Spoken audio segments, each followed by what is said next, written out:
Several family members of the crash victims are being counseled tonight near LAX. Tricia Tagasugi joining us now with more on that part of the coverage. Tricia. Well, Christine, I'm just outside of the airport on Century Boulevard, and behind me are some of the hotels where family members of those victims on board those flights are being brought to be counseled. It has been a tough day all around for everyone. Tough day for those family members and loved ones, also for the crisis counselors themselves, and for the thousands of passengers who were stranded right here at LAX. We're not telling you anything, nothing. Leave the families alone. Family members and loved ones of the passengers on board the ill-fated flights were escorted to secure areas in and around the airport where counselors and crisis teams were waiting to help them cope with their loss. What I have seen on their faces is grief and shock at what's happened.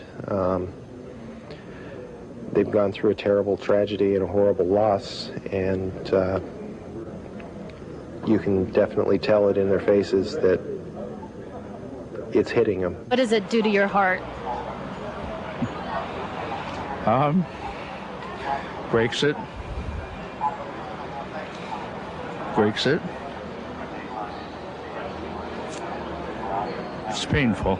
Members of the clergy were also on hand to comfort family members. You know, it's hard to speak about this, and it's a very tough time, and I think we just have to all hold together, and we'll be fine. I think everything else is too early to speak about. When LAX was quickly shut down, it left many passengers stranded, not knowing what to do or where to go.